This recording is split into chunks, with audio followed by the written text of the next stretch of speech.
Hey, Coach, can you hear us okay? I can. Can you hear me all right? Yes, sir. Thank you. If you could just opening up with a quick statement and we'll have questions for you. Um, blood and guts game, literally. I mean, our catcher's a nosebleed, I think, from a foul tip, but it was a blood and guts game, and it came with some, stoppages in play and interesting things like that. But I think if you paid for your ticket, I'm not sure what the price is, but I think the Alabama fans, and unfortunately, we seem to be racking up Tennessee fans, got their money's worth. Ready for whatever you got. Thanks, Coach. We'll start with Trey. All right, Tony, can you walk us through the bottom of the ninth inning? And I also saw when everybody was running to the outfield, you ran straight to the umpire, knowing that you saw the call in the field. What was that explanation like from them? And then also, you were also talking about did one of the second baseman get hit in the lower region? Is something you were asking the umpires as well? Yeah, I mean, I asked him if he said he hit him in the nuts. So I was trying to get clarification. So I guess I was either a little too demonstrative with my body language or you're a really good lip reader. Maybe that was disrespectful in the fashion that I asked, but obviously there was a lot of energy in the park at that point. But that's all I got on that deal. I mean, kind of with my opening statement, I don't have really clear thoughts about the game other than it's about the ball players, man. Guys out there playing ball, and certainly don't want to discredit anything Lee did. He's one of many examples. You might see another closer on the field here in a second. Fergie's this type of guy. Not a lot of credit or shine in high school, but if you're a good kid and you're a hard worker and you compete like those guys do, good things seem to happen. And those were the guys that were out on the field. Both teams kind of committed to their closer. And again, credit to their guy, but I'll live and die with our guy, Sean Hunley, any day of the week and twice on Sunday.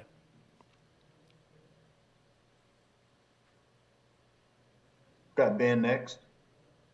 Hey, Tony, what did you see at the plate today? It seemed like you all were hitting a lot of hard balls just kind of right at people. Was that frustrating, and what was your perspective on that?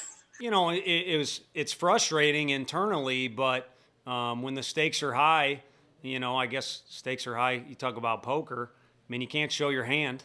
I think both teams had some well-struck balls today. I don't know if we had more or not, just locking in on our guys. I think at times the at-bats were really good and they didn't get rewarded. But that's the nature of the beast, and it also kind of comes with the territory of playing here. A lot of times the park will play big. But for the most part, I was just, pleased with the preparation. The game before us got cut short, so we literally rolled right off the bus and onto the field. But the guys were ready. Will Heflin continues to be a leader on this team in a lot of different ways. And then again, I think right out of the chute, especially with Fergie's at bat, the guys are ready to play ball. And to me, that's what it's all about is ball players on the field.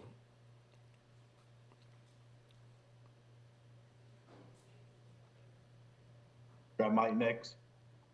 Yeah, Tony, sorry to go back to it, but what did you see on the play in the ninth? And then you mentioned the kind of contact. I saw Max slide straight into the base. So again, maybe too demonstrative. I mean, I'm still young and dumb, so sometimes my etiquette isn't the best. But that's why I was pointing to the slide mark there, was that he slid straight into the base.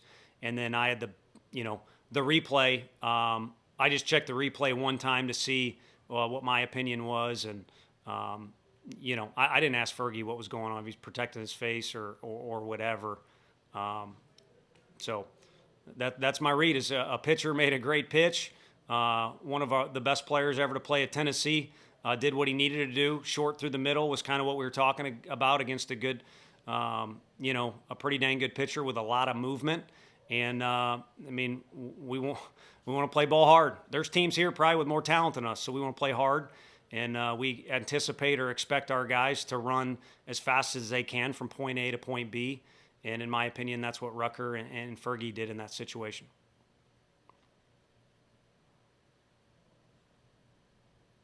Got Ryan next. There's not a ton of postseason experience on this team. Is it there's some positive and kind of seeing a bunch of craziness happen in that night game?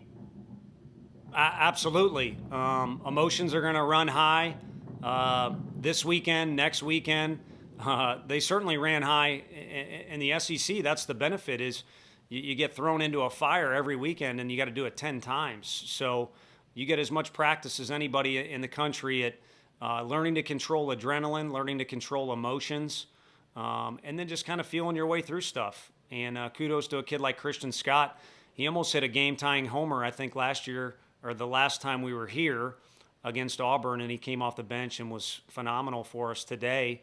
And a lot of that has to do with him controlling his emotions. He's come a long way from, what he was as a freshman that year he did that. And Sean Hunley's got the world coming down around him. It seems like every time he's out there, but in particular today. But he led by example by controlling his emotions.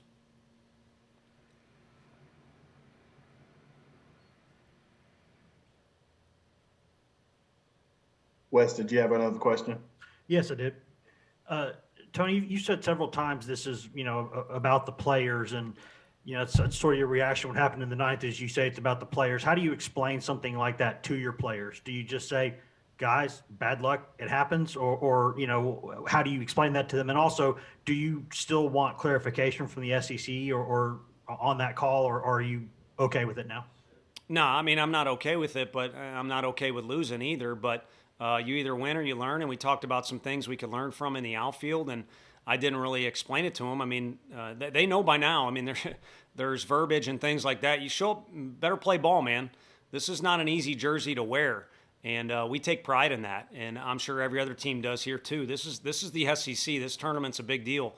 So you show up and you play ball, and then at the end of the day, the scoreboard will tell you who did that better, and regardless of how we got there, their guys had a gutty performance, as did ours, and the scoreboard says we were an inch or however many inches you want to call it short today, and our guys can either go home, and we got some time, not a lot of time before you wake up early in the morning, but they can either be frustrated by it or maybe use it as fuel. Time for one more question. We'll get Mike in. Tony, with Will, what led to the decision to establish the rotation this way with Will, then Chad, and is that a reflection kind of setting things up for next week as well, potentially? I love him. He's he's earned everybody's respect around here as a starter, as a person. The Tennessee Vols are here for the first time in a long time. I mean, we barely even caught our breath last trip here, and we had to go home. So he's been here. He's done it. He's one of the big reasons why we're in this position. And then because he was so efficient, I mean, that's maybe an emotional answer, but if there's any strategy to it, we were fortunate that Will was, efficient with his pitch count against South Carolina. We decided to go with Sewell just like we did today to try and get us out of a jam at South Carolina, but he only ended up with 60 pitches. So we benefit greatly from the way he threw today in a lot of different ways, and in one way is Chad and Blade can still kind of stay on task with their routine.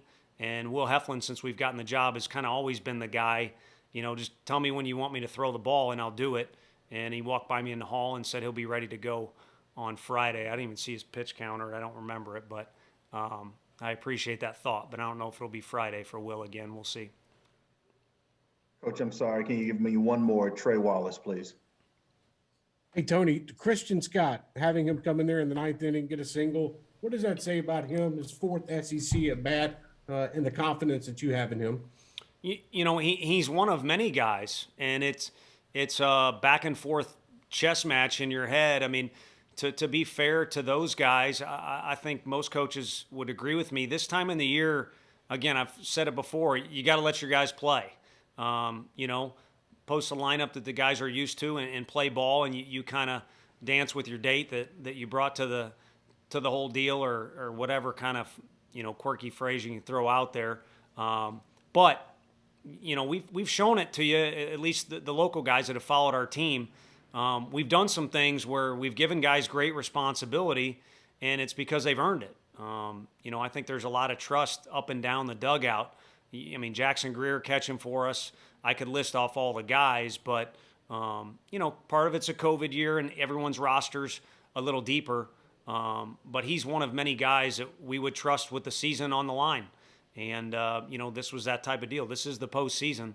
So that was that type of deal. And he handled it in excellent fashion. I hope the other guys on the bench saw how much his presence affected his performance. And obviously he'll be ready to go again the next time we call his name. Hey, Coach, thanks for your time.